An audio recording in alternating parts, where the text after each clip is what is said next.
Hey guys, Joe here from XFoxGames. I know, you guys are probably like, man, what is he showing more of that XFKO? What's going on?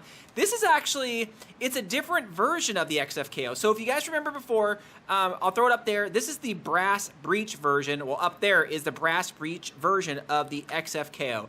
And a lot of you guys were like, hey, why don't you make an inline clip for this or an inline design so you can hold multiple rounds and kind of look the same? We figured, you know what? Why not? So first things first, if you guys are curious, you guys can check out the link in Etsy if you guys are curious on getting the actual, the individual kits and you want to do it yourself, or if you want to get STLs and do it yourself, or if you guys want to just get all the blasters and do it yourself. I want to thank everybody who has purchased the blasters so far. I love you guys, man. It has been awesome. So we took your feedback and said, okay, you know what?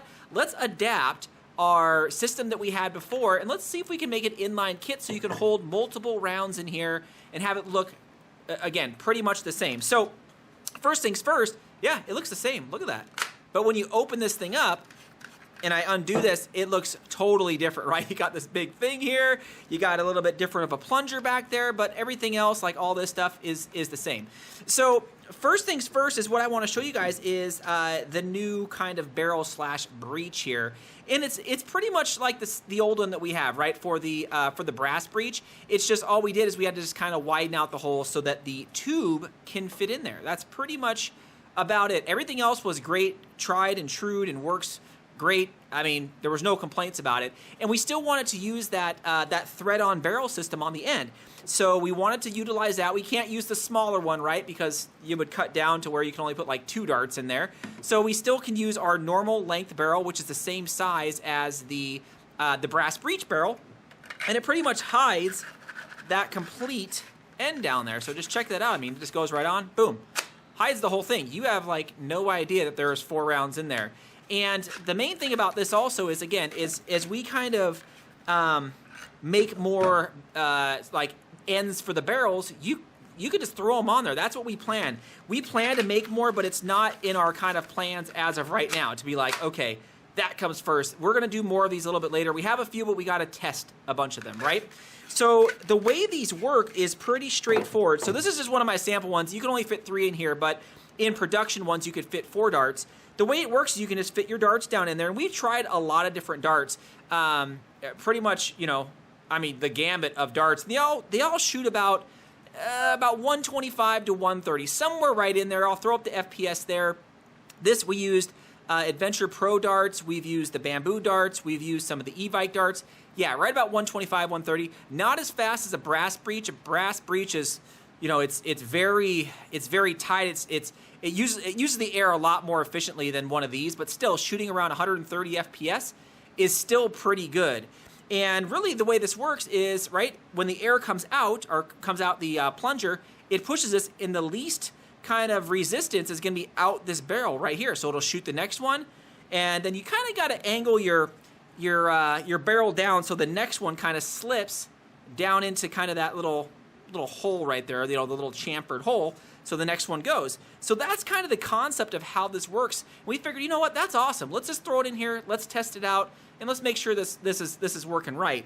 One of the things we also changed is this right here, and I'm going to pull it up so you guys can hopefully see it better. This is going to go onto your plunger in the back, right? So it can sit inside like that.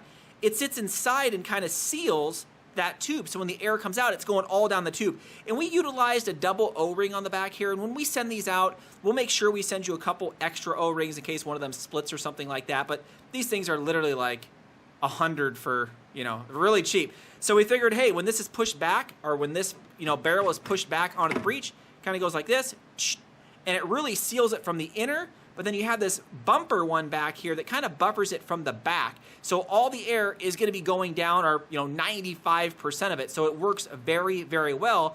And everything else works just the same. So when it comes out, it's not really like torqued in there. So we really, you know, like this design because people that don't know might think that you have no shots left.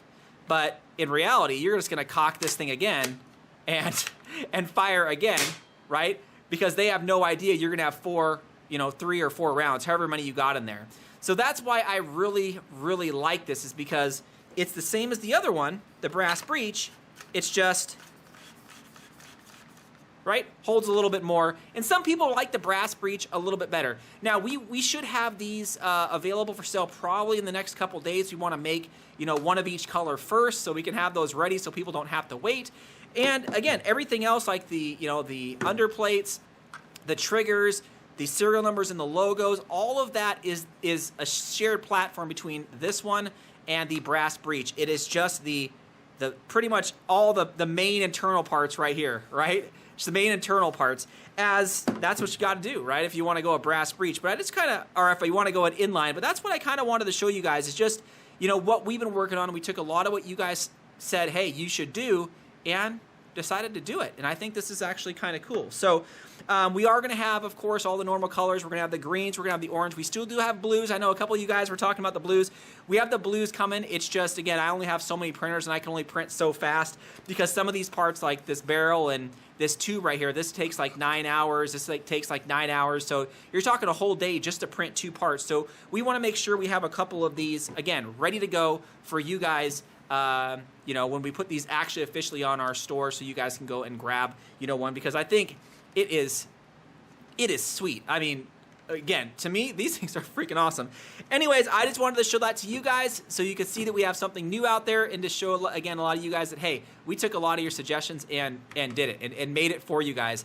We still have a lot of stuff down the road, but I wanted to show you guys this because, again, I appreciate all the orders that have come in so far. I can't thank you guys enough. Thanks again, Fox fans.